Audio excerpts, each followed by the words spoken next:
My name is Camille Hart, and I'm 29 years old.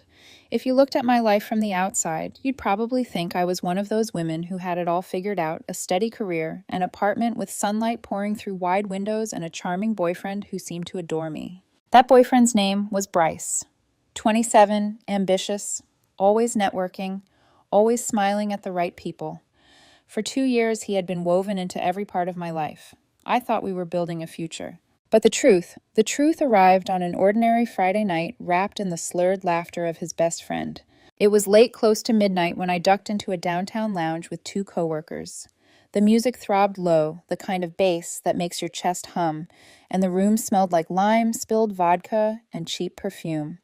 That's when Naomi, one of Bryce's closest friends, stumbled toward me. Her eyeliner smudged like shadows under her eyes, hair-tangled heels clicking unevenly. She spotted me instantly, her face lighting up with drunken recognition. "Camille," she sang, almost collapsing against me. "Camille Hart, you're too good for this place." I laughed politely, steadying her. "Naomi, are you okay?" "Oh, I'm wonderful," she giggled, gripping my arm. Then her face shifted into something meaner, her lips twisted, eyes glittering with the kind of honesty alcohol can't hold back. "You know what Bryce calls you when you're not around?" she whispered. I froze. Naomi leaned closer, her breath hot with gin. "He calls you his plan B, his retirement plan. You're the safe choice, the wife material. He says once he's done having fun, he'll settle down with you." The words sliced into me sharp and casual. My pulse hammered in my ears. I forced a smile, swallowing the shock. "That's funny," I said lightly, though my voice cracked. Naomi cackled. "He's brilliant, isn't he? Always has backup plans." Then she stumbled off toward the bar, leaving me standing there with my glass of water trembling in my hand. That night I didn't sleep. I lay awake, staring at the ceiling of my apartment, while Bryce's words, no, Naomi's words, echoed inside me. Plan B, retirement plan, wife material when he's done having fun. Hadn't I already been suspicious his networking events that stretched until 3 in the morning? His phone face down during dinner, buzzing like a restless insect. His mentor Zara appearing in endless Instagram stories, always a little too close, her hand brushing his arm. I'd swallowed his explanations before. Late-night pitches, team bonding, mentorship. Love makes you gullible like that. But now Naomi's drunken confession turned all those puzzle pieces into something hideous. By morning, I was exhausted but alert in a way I hadn't been in months. My instincts sharpened, hungry for the truth. I started small. I scrolled through Bryce's tagged photos, the ones he assumed I'd never notice. Zara was everywhere. Neon lights of clubs, rooftop selfies, blurry dance floors. Always her smile angled toward him. Always his arm heavy around her shoulders. Then came the jokes. Memes shared by his friends. Date for potential marry for the portfolio. Starter girlfriends versus forever wives. I scrolled until my stomach turned. And then the final crack in the facade, a video from Naomi's feed recorded at a girls' night. Bryce's voice was unmistakable, slurring with arrogance. "Camille's gonna buy us a house one day. Until then, boys, a man's gotta live right." Laughter exploded in the background. My laughter in the past had always been softer, indulgent. But hearing their laughter now, it felt like knives. I screen recorded everything. In the days that followed, I became an actress. I smiled at Bryce, laughed at his jokes, even kissed him goodnight. But every touch felt counterfeit. Every word he spoke sounded hollow. Inside, I was hollow too, but I filled that hollow space with planning. Because if I was his plan B, then he was about to discover that even plan B has a breaking point. One evening, Bryce came home later than usual, the scent of expensive perfume clinging to his jacket. "Rough night?" I asked, casually setting a glass of water on the counter. He smiled sheepish. "Just networking, babe. You know how it is." I nodded, pretending. Of course. But I watched him from across the room, the way his fingers tightened around his phone, the way his eyes darted away from mine. That night, when he turned his back, I whispered into the dark heap, playing Bryce. "I'm watching now." The tension stretched tighter each day. His 27th birthday was only 3 weeks away. He had been planning it obsessively, an entire restaurant rented 60 guests, speeches, gifts, photographers. He kept telling me, "This party's going to be legendary, Camille. Don't screw it up." He had no idea how right he was. Because while he rehearsed his performance, I was writing mine. And mine would end the game. I learned something about myself in those weeks after Naomi's confession. Heartbreak can make you sharper. For 2 years, I had been living inside the version of Bryce he wanted me to believe in, devoted, ambitious, a man who only needed time before he settled down. But once I heard the words Plan B, it was like scales fell from my eyes. Every smile he gave me, every late-night excuse became evidence waiting to be collected. And so I began collecting. The first thing I did was create a new Instagram account. Fake name, fake photo, nothing that could trace back to me. I followed a few of Bryce's friends' girls I had seen orbiting around him at parties, men who slapped him on the back like they shared some private joke. It didn't take long before the stories poured in. Clips of Bryce at bars, drinks raised in the air. Zara pressed close against him. Posts captioned with things like starter girlfriends versus forever wives and tagged with fire emojis. One night I scrolled until my hand cramped. That's when I saw it, a meme. Someone had posted a picture of a cartoon man juggling two women. The caption read, "Date her for the fun, marry her for the funds." Bryce had commented 3 laughing faces, a champagne bottle, and a house emoji. I remember staring at that comment until my vision blurred. I wanted to cry, but the tears didn't come. Instead, something colder settled in me, a kind of resolve. Days turned into nights, and the evidence piled up. There was a photo of Zara leaning against Bryce at a rooftop bar, his hand resting comfortably at her waist. Another shot of them at a club, neon lights splashing across their grins. Bryce wasn't hiding these moments. He just assumed I wouldn't look closely enough. But the worst came from a shaky video posted by Naomi herself during another drunken night out. Bryce's voice rang out loud and smug above the music. "Camille's gonna buy us a house one day, boys. Until then, a man's gotta live." The camera shook with laughter. His laughter. Their laughter. I froze the frame thumb, hovering over his face.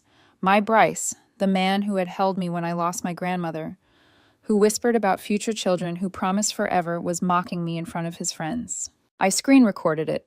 My fingers didn't tremble this time. Meanwhile, Bryce was oblivious. He strutted around our apartment, humming while he ironed his shirt, asking me which tie looked best for his big pitch meetings. He rehearsed speeches in the mirror, lips curling into confident smiles, practicing gratitude lines for his birthday toast. He thought he was untouchable. "Camille," he said one night as he flipped through a list of restaurants on his phone, "this party is huge. Zara's helping me invite some big names. Don't embarrass me, okay? Keep it classy." I nodded sweetly. "Of course, Bryce, you can count on me." Inside, my pulse thudded with a new kind of rhythm, a countdown. I started making copies, screenshots stored on multiple drives, a folder buried deep on my laptop labeled innocuously as work drafts.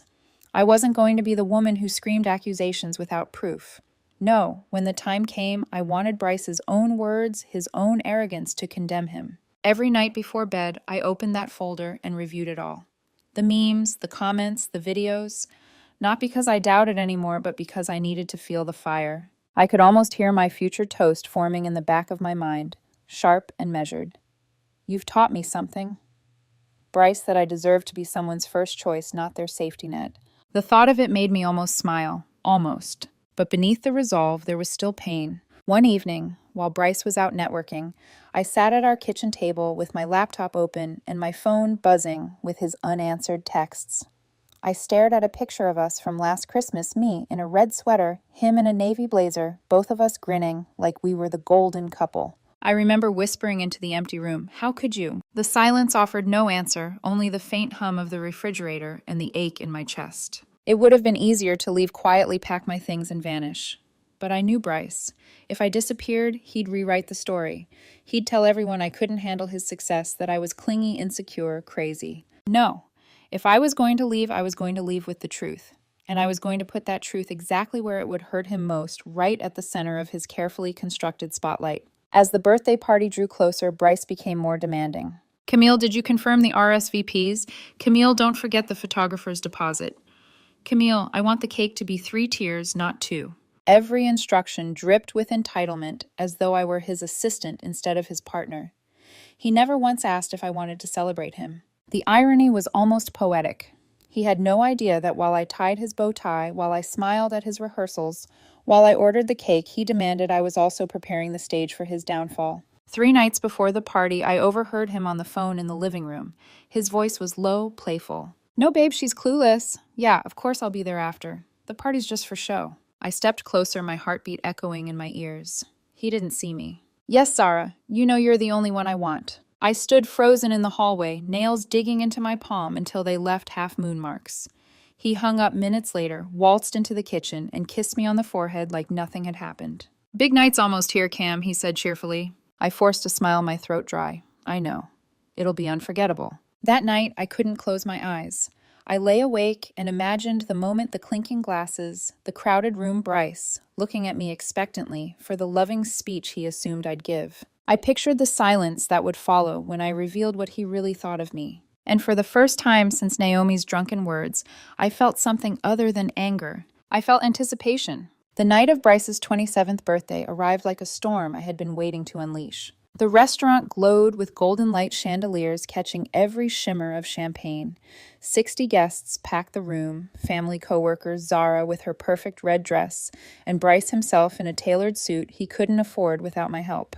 He had spent weeks orchestrating this spectacle, but it was my hands that had done the labor, the decorations strung from the ceiling, the photographer booked the cake delivered in 3 flawless tiers. I was the quiet architect of his stage, and tonight I would also be the executioner. Bryce worked the crowd with practiced charm. He slapped shoulders, kissed cheeks, laughed louder than everyone else. His arm around me felt like a prop. Camille, he whispered as the first course was cleared. Don't forget your speech. Make me proud. I met his eyes and smiled sweetly. Oh, I won't forget. He didn't notice the edge in my voice. He never did. Halfway through the night, Bryce rose to his feet, tapping his glass. Everyone he called out, his voice smooth. I just want to say thank you. This past year has been incredible, and I couldn't have done it without all of you, my colleagues, my family, my mentor, Zara. He paused for effect, shooting her a grin. And of course, my amazing girlfriend, Camille. Polite applause echoed through the room. He turned to me expectant. Cam, you always give the best speeches. Your turn. I stood slowly, feeling every eye follow me. My knees were steady, my heart a quiet drum. I raised my glass, let the room hush. To new beginnings, I began my voice even. Bryce's smile widened. He thought he knew where this was going. They say the truth will set you free, I continued, and tonight feels like the perfect night for freedom. A ripple of curiosity swept through the guests. Bryce tilted his head confused, but still smiling. Bryce! I said, locking my gaze on him, you've taught me so much about myself, like how I deserve to be someone's first choice, not their retirement plan. The room went still. I felt the collective intake of breath as the words settled. I know about Plan B, I went on, my voice sharper now. How you call me the safe option, the one you'll settle for when you're done having fun. Your friend Naomi was drunk enough to tell me. Naomi, seated near the back, went pale. Gasps scattered across the tables. A few people exchanged shocked looks. Others stared at Bryce, waiting for his denial. I pulled out my phone, holding it like a dagger. Shall I play the video? The one where you bragged that I'd buy you a house one day. Or maybe show the screenshots where you laugh about starter girlfriends versus forever wives. The silence was suffocating. Zara shifted uncomfortably. Bryce's coworkers leaned forward, his mother's face drained of color. I lowered my glass. So tonight on your special day, I'm giving you a gift, honesty. We're done. You're free to chase Zara or anyone else without feeling guilty about your safety net. Bryce's smile collapsed into rage. Are you serious? Here at my birthday party? Yes, I said calmly. You planned this party for 2 months. I've known about your betrayal for 3 weeks. The timing feels perfect to me. His jaw clenched, color rising in his cheeks. You're humiliating me. No, I replied evenly. I'm showing people who you really are. You did the humiliating all by yourself. Bryce's father tried to stand, voice booming. This is inappropriate. Sit down, Camille. I didn't flinch. Inappropriate is pretending to love someone while calling them Plan B. Inappropriate is cheating while letting them pay your rent. The words dropped like stones in a still pond. I slid a small box onto the table in front of Bryce. A neatly wrapped gift. Happy birthday, Bryce. Inside is a book about living authentically. Seemed appropriate. His hands hovered above it, trembling. He didn't open it. He couldn't. I turned to the guests, my voice softer now. Enjoy the rest of your evening. I'm done playing the role he wrote for me. And then I walked out.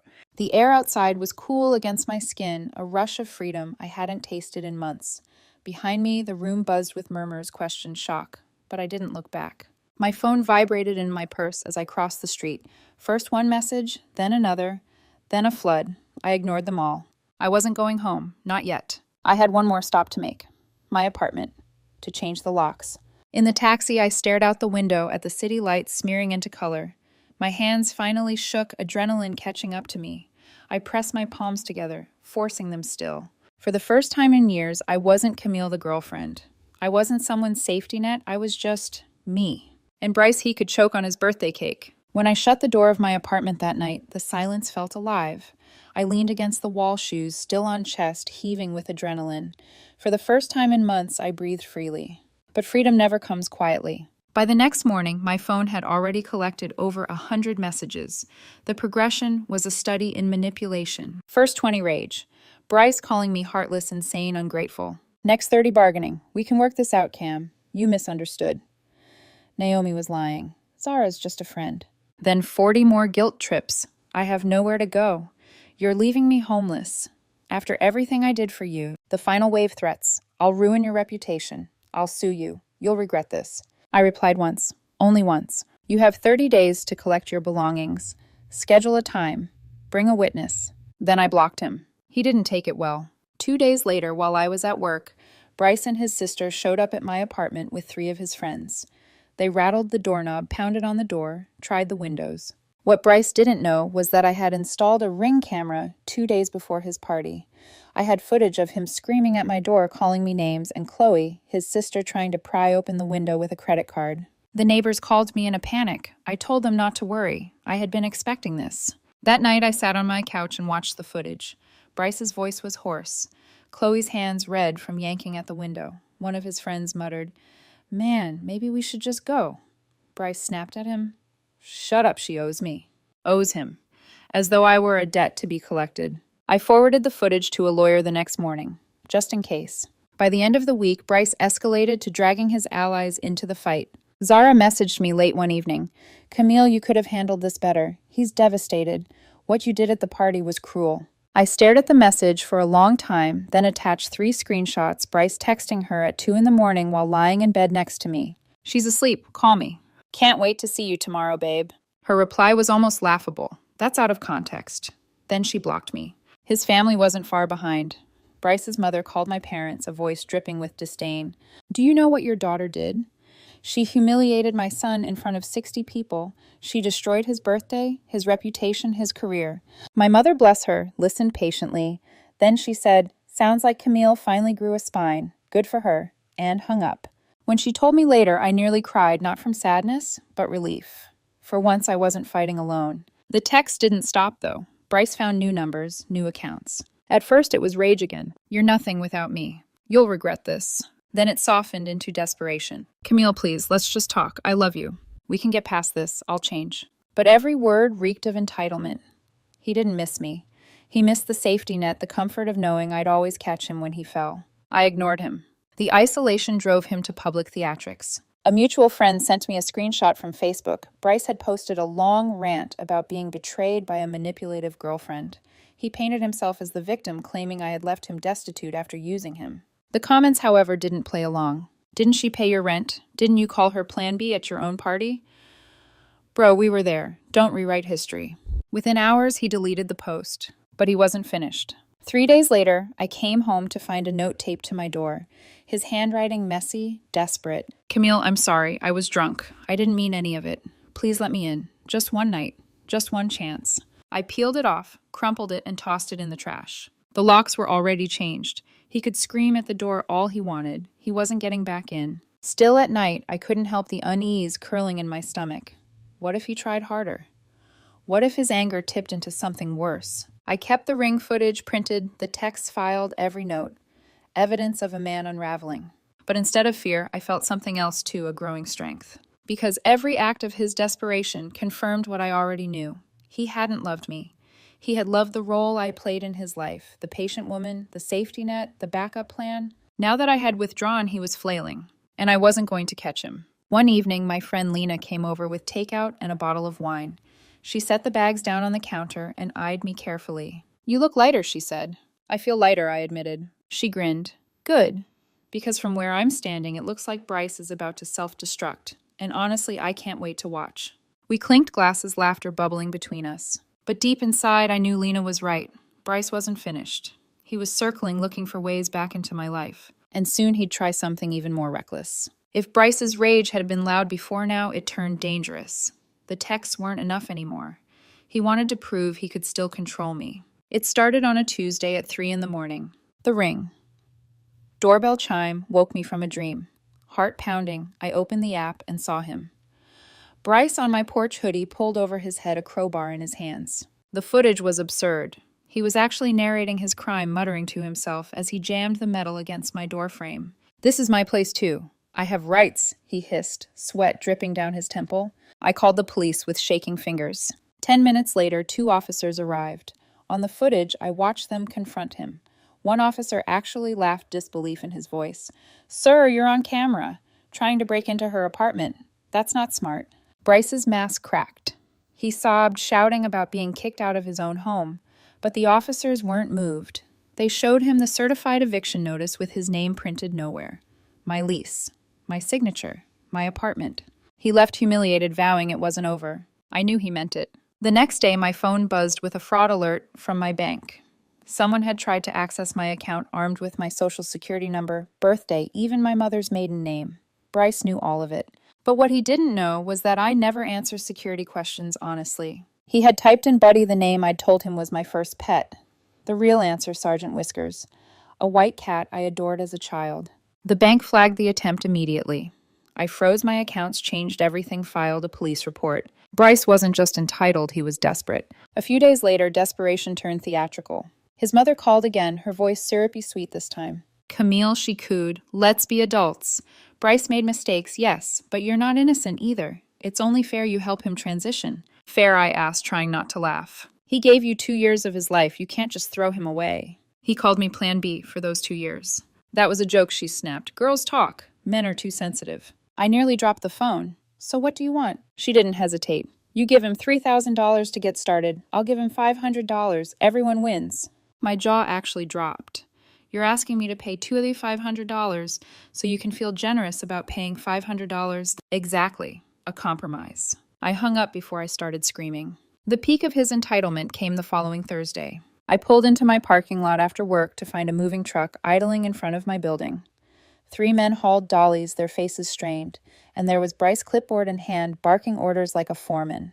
"We're here for the furniture," he said smoothly when I approached. "What furniture?" "My furniture, the couch, the TV, the bed, all of it." I stared at him, incredulous. "You mean the furniture I bought?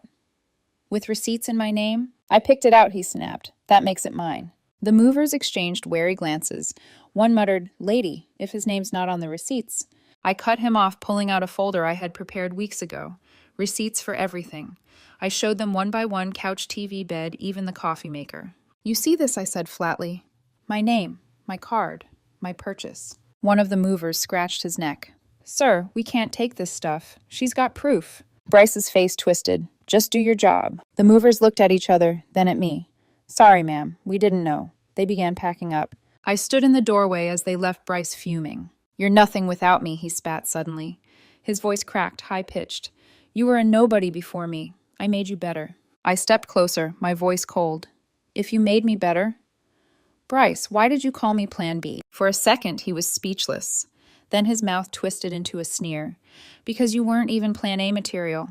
And then headlights swept into the lot. A sleek car pulled up. Out stepped Zara in heels too tall for the cracked asphalt. "Come on, baby," she called softly. "He's not worth it." "Baby." They drove away together, Bryce glaring at me through the tinted window. I thought that was the end of it, but the fallout had only begun. The next day I got a call from a mutual friend who worked at Bryce's firm. "Camille, you won't believe this. Your party speech. Everyone knows. Even his boss. They said he's an embarrassment to the company. He skipped work today, probably hiding." I pictured him slouched in Zara's car, unemployed, humiliated. For the first time in weeks, I laughed. Still, there was a hollow edge to my relief. Watching someone self-destruct isn't as satisfying as people imagine. Yes, I wanted justice. Yes, I wanted revenge. But mostly, I wanted peace. Instead, Bryce kept circling my life like a moth drawn to a flame he couldn't control. And I had a sinking feeling his final crash hadn't come yet. After the fiasco with the moving truck, Bryce disappeared for a few days. No late-night banging on my door, no texts from unknown numbers. Just silence. I should have felt relief, but instead I felt tension coil tighter in my stomach.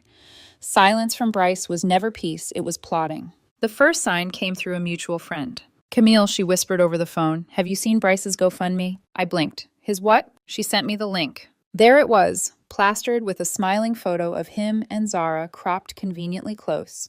The headline screamed, help a young man escape financial abuse. And escape.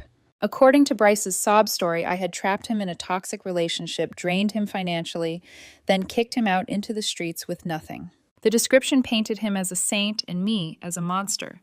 He asked for $10,000 to rebuild his life. I laughed so hard I cried. But the internet has a way of correcting lies. Because in the comments, one of Bryce's coworkers, James, wrote, didn't you call her Plan B at your own birthday before she dumped you? Another chimed in, bro, we saw the video. Stop lying.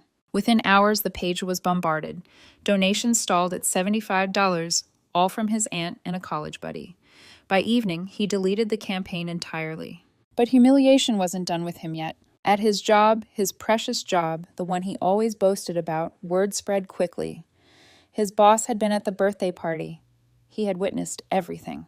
2 days later, Bryce's firm encouraged him to resign to pursue other opportunities. Translation, he was fired. Meanwhile, his living situation was just as bleak. He officially moved in with Zara, but Zara still lived with her parents. Their pristine suburban home wasn't built to handle Bryce's chaos.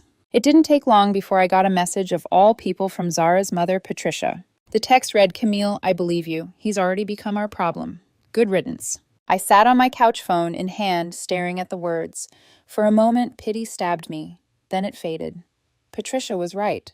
Bryce wasn't my problem anymore. Still, his attempts to claw back power continued. One afternoon, he sent a mutual friend, Tiffany, to my gym. She climbed onto the treadmill next to mine, panting dramatically. You know Bryce is struggling, she began casually. He's sleeping on couches, barely eating. Could you maybe help him out? I removed my earbuds deadpan. Wendy's is hiring. Her face twisted. Are you serious? You're just going to let him starve. He has 20 days left to collect his things, I replied coolly. He's got time to figure it out. Same as any adult. I put my earbuds back in and finished my run. Tiffany stomped away. The spectacle didn't stop there. Bryce and Zara started posting couple photos everywhere. Instagram, Facebook, even LinkedIn. As if love was a professional credential. Their captions made me choke on my coffee. Finally, with someone who values me. Real recognizes real. The irony was rich. Zara had taken my leftovers and she didn't even know it. But what she did know eventually was Bryce's inability to keep his mask on. Because while Zara posed with him online behind the scenes, he was messaging her best friend late at night with the same hungry charm he once used on me. Patricia, Zara's mother, caught it first. She checked their Ring camera footage and saw Bryce sneaking out at odd hours, muttering excuses. She confronted Zara, who at first defended him, claiming her mother was jealous and controlling. But then came the truth, delivered by none other than Zara's best friend herself. She admitted Bryce had been sending her private messages asking to meet up alone. Zara's world cracked. The implosion was swift. One rainy night, Zara threw his clothes into black garbage bags and dumped them on the lawn. Neighbors watched from their porches as Bryce screamed, trying to charm, then threaten, then beg. Zara didn't budge. She locked the door. He stood in the rain for an hour before calling me. It was close to midnight when my phone rang. Unknown number. Against my better judgment, I answered. Camille, his voice cracked through static, wet and frantic. It's me. I need you. I nearly laughed. You need me. She kicked me out, he said desperately. I'm outside in the rain. Please, I have nowhere else to go. I pressed the phone tighter to my ear, feeling both anger and pity. Bryce, we broke up. You called me Plan B. You tried to break into my apartment. You attempted bank fraud. That was all miscommunication, he shouted. I was hurt. I didn't mean it. You embarrassed me. Not my problem. His voice dropped to a whisper. Where am I supposed to go? Anywhere but here, I said flatly, because I won't be anyone's backup plan. I hung up. The next morning, screenshots flooded my phone. Friends sent me his Instagram story, a cryptic black screen with white text. Toxic exes never let you go. The comments were brutal. Didn't she dump you at your birthday, bro? You're literally homeless. Team Camille. Within hours, he deleted his account. Watching from the sidelines, I felt strangely detached. His downfall wasn't mine to orchestrate anymore. It was simply happening, like gravity pulling him down. Sometimes revenge doesn't need flames or fury.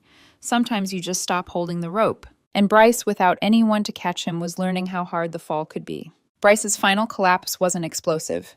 It was slow, humiliating, and strangely inevitable, like watching a thread unravel until there was nothing left but dust. After Zara threw him out in the rain, he bounced from couch to couch, clinging to anyone foolish enough to give him pity. But pity has an expiration date, and Bryce had already burned through all his credit. The messages trickled in from mutual friends, people who couldn't resist giving me updates. He's staying at his cousin's, but they're already fed up. He begged his aunt for money. She said no. He's talking about suing you. I didn't respond. I didn't feed the fire. Silence was more powerful than any defense. 2 weeks later, I got an unexpected call. The name on my screen made my chest tighten. Patricia Zara's mother. Camille, she said, her voice firm, but almost apologetic.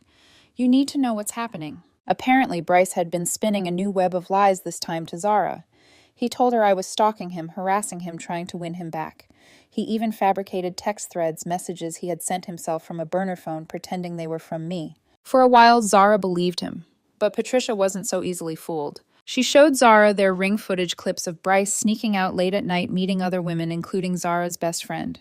She laid the truth bare. When Zara confronted him, Bryce tried to twist it back on Patricia. She's jealous. She doesn't want me here. She's controlling you. But then Zara's best friend admitted everything. Bryce had been hitting on her, sending her inappropriate photos, begging her to talk privately about Zara. Zara finally saw him for what he was. That night, Bryce was dumped for the second time in a month. His belongings were shoved into garbage bags again, this time left on the curb. The rain seemed to follow him as though the sky itself wanted him washed away. Later that evening, close to midnight, my phone rang again. Camille, his voice rasped through the static. It's me. Please, I need you to pick me up. I sat on the edge of my bed, staring at the ceiling. You're calling me now? I'm outside Zara's. She kicked me out. I'm soaked. I have nowhere else. His voice cracked, slipping into a pitiful whine. Please, Cam. I need somewhere to stay. My stomach tightened, but not with sympathy, with clarity. Bryce, I said quietly. We broke up because you called me Plan B. You lied. You cheated. You tried to steal from me. You humiliated me. And now you want me to save you. That was all a mistake, he shouted. A miscommunication. I was hurt. No, you were selfish. I breathed slowly. And I won't be anyone's backup plan. Not yours. Not ever again. The silence on the line stretched until I finally hung up. The next morning, Bryce posted a black and white selfie on Instagram with the caption, "Some people destroy your life over one stupid comment." The comments section lit up instantly. Didn't you call her Plan B? She literally paid your rent. Camille deserves better. Within hours, he deleted his account altogether. It was the last time I ever saw his face online. The months that followed were quiet. My apartment felt lighter without his presence, my nights finally free of frantic knocks and buzzing phones. I heard through the grapevine that he had moved back to his hometown, living with his parents, working data entry at his father's insurance office. His mother apparently told neighbors that I had manipulated her poor boy, painting him as a victim. But the truth had already spread further than her excuses could reach. Everyone who had witnessed the birthday party, everyone who had seen the GoFundMe, everyone who knew his patterns, they had seen through him. He wasn't a tragic victim. He was a man who had burned through every safety net. And me, I found myself again. I started going to the climbing gym more often, drawn to the challenge, the feeling of scaling walls under my own strength. That's where I met Jenna, a woman with calloused hands, and a laugh like sunlight breaking through clouds. On our first date, she leaned across the table smirking. Just so you know, Camille, you're nobody's Plan B in my book. Also what you did at Bryce's party, legendary. I laughed until my ribs hurt. For the first time in years, the laughter was mine. Sometimes I think about Bryce. Not with anger anymore, not even pity. Just recognition. He was the lesson I needed to learn, that love without respect isn't love at all. That being someone's backup plan is a slow form of erasure. The best revenge wasn't my toast at his birthday, though that moment was unforgettable. The best revenge was stepping back and letting him face the natural consequences of his choices. Because eventually even Plan B walks away. And when it does, the person who thought they could coast forever falls.